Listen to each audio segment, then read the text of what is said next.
कृष्ण आपल्यापासून लांब गेला नाही पाहिजे. कुठलंही निमित्त असू द्या, त्या प्रत्येक क्षणाला कृष्ण आपल्याला जपता आला पाहिजे, धरून ठेवता आला पाहिजे. श्वास पर नाम जप वृथा श्वास मत होय. प्रत्येक श्वासावरती नाम. आणि बघा, कुठलाही धर्म तुम्ही स्वीकारा, कुठल्याही धर्माच्या तत्वामध्ये जा, आणि धर्माच्या शेवटच्या तत्वामध्ये ज्यावेळेस तुम्ही जाल त्यावेळेस सर्वोत्कृष्ट साधना जी असेल ना, ती नामाची साधना आहे. ईश्वराच्या चिंतनाची साधना, ईश्वराच्या स्मरणाची साधना आहे. ज्याला ते साधलं, ज्याला नाम साधलं, ज्याला नामाभिमानिया, तो जो परमात्मा असतो, तो ज्याला आकळता आला. काय करत असतं बाबा? ज्ञान दाखवत असतं आणि नाम आकळत असतं. ज्ञानाचं काम दाखवणं आहे. ज्ञानाने फक्त दाखवलं, तिकडं बोट केलं, बाबा तुला जायचंय, पण नाम तिथून त्याला बारीक व्हायला लावतं. आणि मग तो दुडू दुडू दुडू दुडू धावत येतो असतो. दुडू दुडू धावत ये रे काना गोजिरवाना.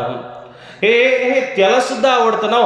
काल मी तुम्हाला प्रसंग सांगत असताना सांगितलं की तो गोकुळांच्या गोपिकांच्या हातामधली भाकर हिरावून खातो आणि गायांच्या वासरांच्या तोंडामध्ये घालतो, स्वतःच्या तोंडामध्ये घालतो. मातीनं लडबडलेलं अंग त्याचं असलेलं असून सुद्धा तो कुठलाही तिथं विकल्प भेदाभेद सुद्धा पाळत नाही. भेदाभेद सर्व अमंगळ अशा पद्धतीनं तो जगाला शिकवत सुद्धा असतो.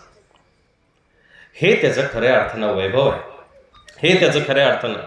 परंतु मला थोडंसं प्रासंगिक बोलायची सवय आहे, म्हणून आजच्या दिवसाचं बडगे बापू मी तुम्हाला महत्त्व सांगणार आहे. आज काय दिवस आहे? करी दिन, करीचा दिवस आहे आज. विसरून गेले तुम्ही. जे भांडले असतील त्यांच्या आठवणीत राहील वर्षभर, पण जे भांडणे नसतील, माथा मावल्या एकमेकाशी चर्चा करायला लागली, नक्कीच थोडीशी तरी कुरबुर आज झालीच असणार. थोडीशी तरी कुरबुर का झालीच आहे. आयांनो, आता नेमकं होतं काय बरं का? सगळ्या ज्येष्ठ माझ्यासाठी मातृस्वरूपा, भगिनी स्वरूपा हात म्हणून सांगतो. तुम्ही माझ्या समोर आहे, सगळे इकडं पण साधू समोर आहे आणि ग्रस्त लोक. मला नेमकं प्रयोजन म्हणजे माझ्या 15 दिवसापासून जे काढत आहे ते ग्रस्तांसाठी आहे. आणि मला तुमचा चेहरा बघितल्यानंतर एक तर माझं जॅकेट ओढलं होतं, इतका घाम येतं मला. का होतं? कारण सगळे पारंगत आहे, सगळे पारंगत आहे. दादा तुम्हाला सांग, तुमचा भले तुम्ही आता व्हाईट स्वीकारला कारण हा सर्वोत्कृष्ट ड्रेस आहे, तुमचा रंग स्वीकारला असेल, पण तुमच्या पत्नीकडे जर बघितलं ना, तिची वास्तुशांतीला साडी वेगळी असते, गरबरणीला साडी वेगळी असते, लग्नात वेगळी असते, हळदी कुंकाला वेगळी असते, त्यानंतर एखाद्याचा बारसा असेल त्यावेळेस वेगळी असते, 10व्याला सुद्धा तिच्याकडे वेगळी असते, वर्षश्राद्धाला वेगळी असते, वेगवेगळ्या ठिकाणी ती वेगवेगळी साडी घालून जात असते. पण महानुभाव संप्रदायाची जी साध्वी आहे, तिनं ज्या दिवशी समर्पण केलं ना दादा, त्या दिवसापासून तिनं एक रंग स्वीकारलेला आहे, काळा किंवा भगवा किंवा गुलाबी. त्या रंगामध्ये ती आयुष्यभर त्या परमात्म्याशी एकनिष्ठ असते. तुझा रंग याच्यावरती चढावा. लाल ना रंगाओ मैं तो, इको देत जा. लाल ना रंगाओ मैं तो हरी ना रंगाओ, लाल ना रंगाओ मैं तो हरी ना रंगाओ. धोबिया धोए चाहे सारी उमरिया, ओ श्याम पिया मोहे रंग दे चुनरिया. दीक्षेचा ज्या दिवशी संस्कार झाला त्या दिवशी तो रंग स्वीकारला. बघा ना, माणसाचं मन हे भुलभुलैया असल्या कारणानं ते जगामध्ये जेव्हा जाईल तेव्हा त्याला असं वाटेल की तिला रंगबिरंगी साडी घातलेली आहे. एखादी जवळून गेलेली व्यक्ती ज्यावेळेस, आणि नवीन वस्त्राचा जो खऱ्या अर्थानं रंग सुगंध असतो ना, तो मादक असतो. नवीन वस्त्राचा रंग जेवढा माणसाला भुलवतो ना, तेवढं दुसरं कुठलंच महागडं वस्त्र माणसाला भुलवत नाही. नवीन वस्त्र वारंवार का घ्यावावी वाटतात माणसाला? घरामध्ये आता 10,000ची साडी जरी घेतली असेल, पण त्या 10,000च्या साडीच्या रंगाने आणि त्याच्या सुगंधाने जी भुरळ घातलेली आहे ना, ती लगेच दुसऱ्या महिन्याला किंवा 15 दिवसाला 1500ची होईना घ्यायला मजबूर करत असते. तो जो सुगंध असतो ना, तो त्या व्यक्तीला मजबूर करत असतो. आणि जगामध्ये ह्या माता ज्यावेळेस फिरतात त्यांना वाटत असेल कदाचित, वाटायला नाही पाहिजे, पण जीव स्वभाव आहे चंचला ही म्हणा कृष्ण. तो मनाचा स्वभाव असल्या कारणानं कदाचित वाटत असेल की तशी सुद्धा आपल्याला रंगबिरंगी राहता आलं असतं तर, रंगबिरंगी वागता आलं असतं तर. पण दुसरं मन लगेच तोंडामध्ये मारतं आणि ते सांगतं की त्याचा रंग तुला प्राप्त करायचा आहे ना, मग ह्या वेगळ्या रंगामध्ये, गिरगिटासारख्या रंगामध्ये रंगण्याचे कशाला स्वप्न पाहत. साधकाच्या मनामध्ये नेहमी दोन मनं असतात.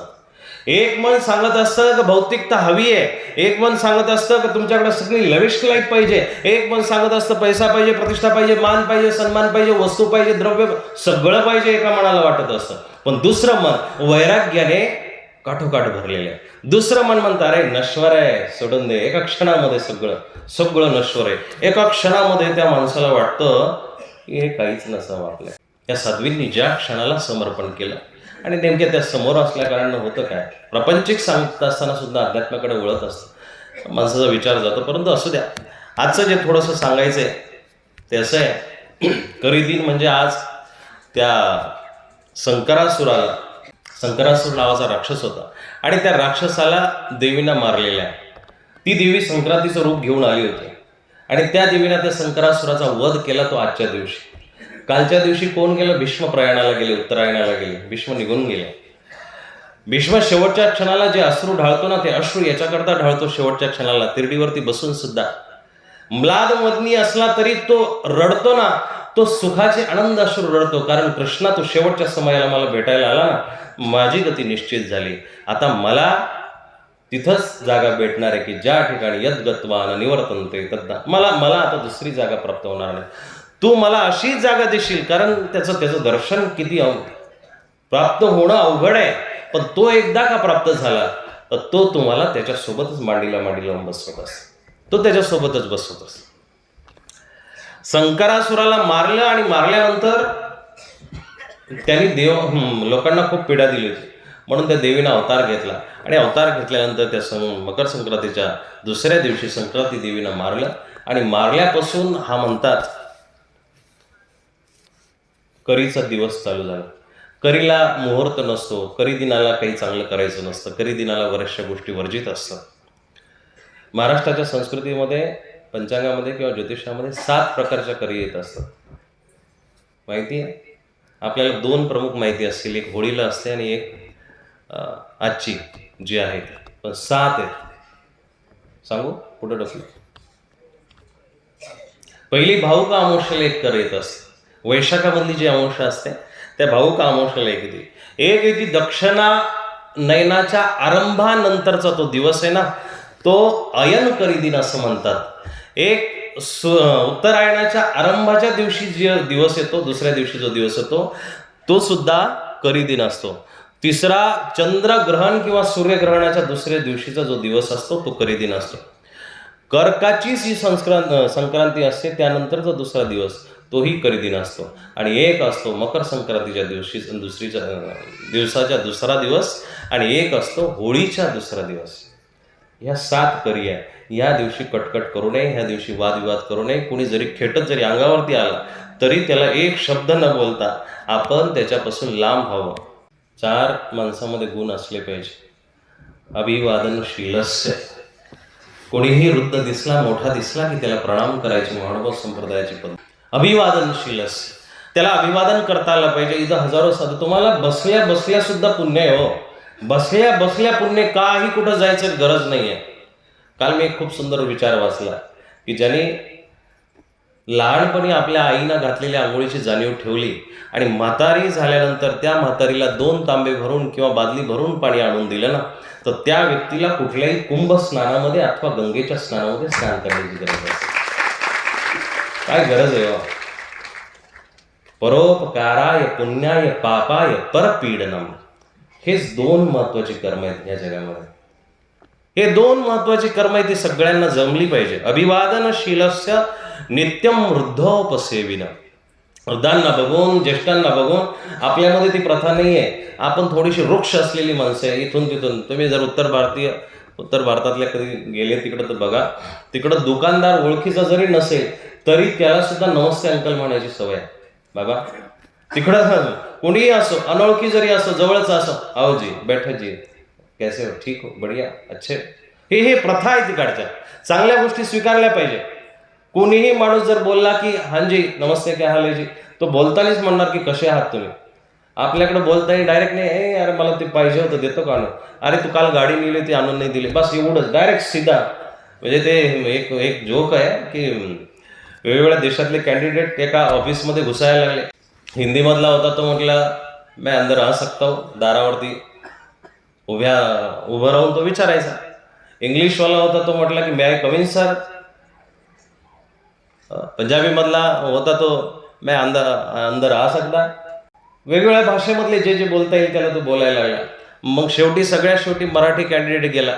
त्यांनी बघितलं सर बसलेले समोर आणि यांनी आता आपली भाषा, ती भाषा जास्त काही मोठी उच्चारली नाही, फक्त तिथून म्हटलं येऊ का, बस तेवढं बोलला. सराला कळून चुकलं कारण सरही मराठी होता. तो म्हटलं या, तुमचंच राहिलं होतं. नम्रता नाहीये मुळामध्ये. काय नम्रता आपल्यामध्ये नाहीये, तो भाषेचा जो कर्मटपणा म्हणा किंवा एक कठीण असलेलापणा, शुष्कपणा आपल्या प्रत्येकाच्या वाणीमध्ये जाणवतो. पण एक गोष्ट नीट लक्षात घेण्यासारखी आहे की तुम्हाला समोर ज्येष्ठ बघितल्यानंतर त्याच्याविषयी आदर जर उत्पन्न होत नसेल तर जगाच्या पाठीवरती तुम्ही कधीच ज्येष्ठ होऊ शकत नाही. म्हातारे जरूर व्हाल बरं का. म्हातारं होणं आई आणि मोठं होणं याच्यामध्ये खूप फरक आहे. म्हाताऱ्या बाया सगळ्याच्या पाठीमागे बसलेल्या, आई ऐकताय ना तुम्ही सगळे, म्हातारं होणं आणि ज्येष्ठ होणं याच्यामध्ये फरक आहे. म्हातारा आजकालचं लेकरू सुद्धा व्हायला लागलं, त्याला सुद्धा 2-3 वर्षांनी चष्मा लागतो, त्याला सुद्धा 2-3 वर्षांनी पांढरे केस येतात, तेही म्हातारा दिसत. 20व्या-25व्या वर्षी पोरांना टक्कल पडायला लागले, पोरींचे वांदे झाले, बायका भेटाण्या झाल्या म्हणून तेही म्हाताऱ्यासारखे दिसतात. याचा अर्थ तो अनुभवी झाला का? पोरग 12वी 13वी 15वी शिकल्यानंतर बापाला म्हणतं की पप्पा तुम्हाला कळत नाही, चुप्प बसा.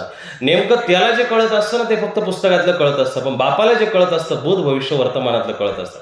म्हणून बाप म्हणत असतो, बेटे अरे तुझ्यापेक्षा 2-4 वर्ष 2-4 पावसाळे मी जास्त खाल्ले, म्हणून तो बाप सांगत असतो.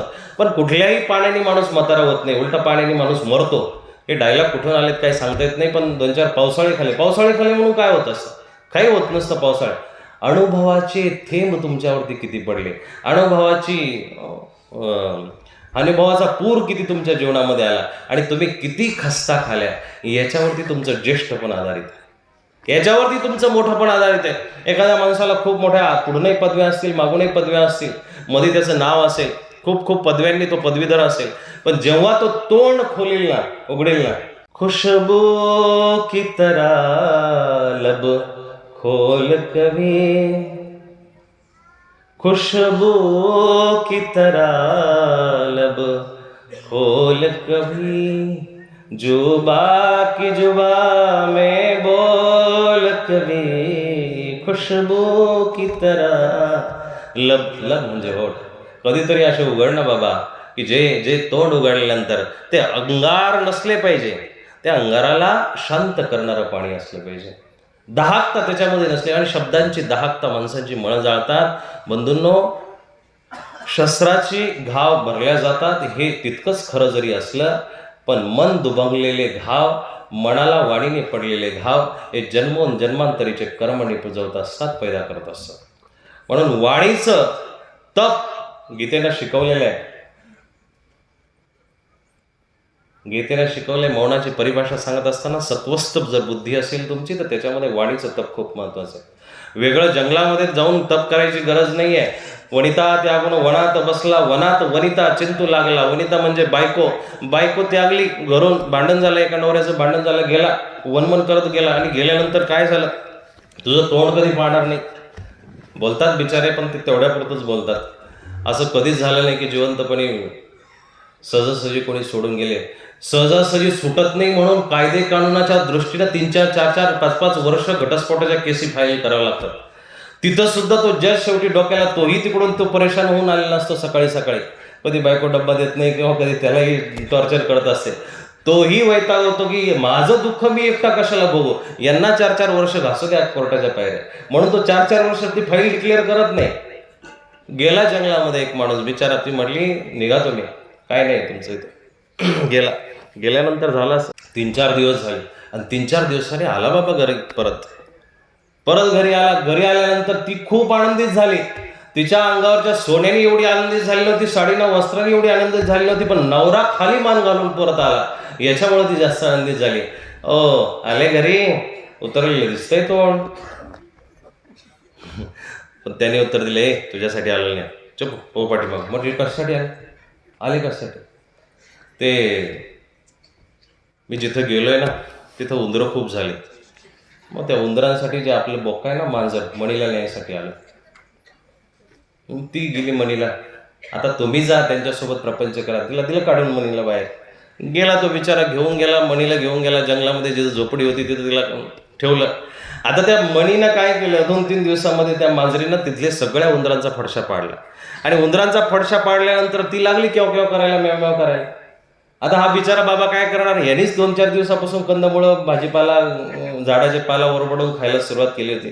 तिला काय खाऊ घालणार. शेवटी 2-3 दिवसांनी, 4 दिवसांनी परत स्वारी घरी आले. घरी आता तरी तुमचं माझ्याशी काहीतरी असेल. तिनं परत टोमणा मारला. ही जी भाषा असते ना, या भाषेला भलेही शब्दांची धार नसेल, पण त्याच्या पाठीमागचा जो उर्मटपणा असतो किंवा त्याच्या पाठीमागची जी विचारण्याची पद्धत असते ना, ती माणसाला खऱ्या अर्थानं जलील करत असते. तुम्ही आलात परत. हो, तरी तो म्हटला, तुझ्याशी माझं काही कामच नाही रे, तू होय पाठीमाग. म्हटलं मग काय. ते म्हटलं आता ती मांजरीला नेलं, आता ती लागली म्याव म्याव करायला. मग आता आपली जी गाय आहे गोठ्यातली, ती गाय न्यायची मला. जा घेऊ जा. पहिले बायांचा जोपर्यंत राग संपत नाही ना, तोपर्यंत त्यांना आपला नवरा 7.5 वाटतो. वाक्य नीट आहे का. जोपर्यंत राग संपत नाही तोपर्यंत तो 7.5 वाटत असतो. पण जेव्हा का राग संपला तर तिला बाहेरचं जग की आसपासचे माणसं 7.5 वाटतात, आणि तोच एकटा जीवलग किंवा तोच सगळं जग वाटत असतं. एक क्षणिक असतं. संसारामध्ये 2 गोष्टी सोबत चालत असतात. मी शास्त्रातलं सांगतोय, फालतू बोलणार नाही. हे स्टेज जे आहे ना, ते मर्माचं, वर्माचं, शास्त्राचं, संकेताचं स्टेज आहे. म्हणून ह्या व्यासपीठावरून चुकीचं बोलणार नाही. या जगामध्ये 2 गोष्टी सोबत चालतात, एक पकडणं आणि एक सोडणं. नष्टो मोह, भगवद्गीता, की अर्जुना नष्ट तुझा मोह कर. भगवद्गीता सांगते नष्टो मोह, तुझा मोह नष्ट कर. पण दुसरा शब्द असा आहे की स्मृतिर्लब्धा, तुझी आठवण जागी कर. एकीकडून सोडायचंय, एकीकडून धरायचंय. एका बाजूला ज्ञान आहे आणि एका बाजूला वैराग्य आहे. एका बाजूला प्रपंच आहे, एका बाजूला संन्यास आहे. 4 पुरुषार्थ सांगत असताना 4 गोष्टी महत्वाच्या सांगायच्या, धर्म, अर्थ, काम, मोक्ष. ते सांगत असताना पुढचा मुद्दा आहे, पण ह्या दोन्ही गोष्टी सोबत चालल्या. एक धरणं सोबत चालू आहे, पण तितकंच सोडणंही चालू आहे. पोराने चॉकलेटच्या बरणीमध्ये हात घातला आणि त्यांनी भुसकल भरली. मूठ भरल्यानंतर तो हात काय बाहेर निघायचं नाव घेणं. तो दुकानदार म्हटला, अरे बाबा 2-3च उचल. त्यांनी 2-3 उचलता उचलता परत 5-7 उचलले. त्याच्यामुळे परत मूठ त्याची तशीच धरल्या गेली. झाकणामधून, त्या बरणीमधून हात निघायचं काही नाव घेत नाही. शेवटी बघा, त्या मुठीमध्ये सुख लपलेलं आहे. सिद्धांत नीट लक्षात घ्या, सुख लपलेलं आहे. पण बरणीमधून बाहेर काढण्यासाठी त्या सुखाला थोडंसं घेणं गरजेचं आहे. ते किती घ्यावं याचं ज्ञान नसल्या कारणानं ते बरणीमध्ये अडकलेलं आहे. बरं, हातामध्ये मूठ जी आहे त्याच्यामध्ये सुख आहे. पण आता दुकानदार सांगतो, बाळा तू सोडून दे, तसंच दे, मी तुला देतो. त्यांनी जसं ते सोडलं, हात बाहेर निघाला, सुखी झाला आणि परत त्या व्यक्तीकडून भेटणाऱ्या सुखाची अपेक्षा करू लागतात. दोन्ही सोबत आहे, दोन्ही सोबत चालणार आहे. त्या माणसाने गाय नेली. गाय नेल्यानंतर आता तिथं मांजरीची सुविधा झाली. संध्याकाळी लागेल तितकं दूध पिली, मांजर मस्तपैकी झोपली. तर गंमत अशी झाली, 2-3 दिवस माणूस थोडासा उजरंब असतो कुठल्याही गोष्टीचा, म्हणून त्याने ते 2-3 दिवस गायीचं केलं. सगळं केल्यानंतर झाले तिथं मच्छर.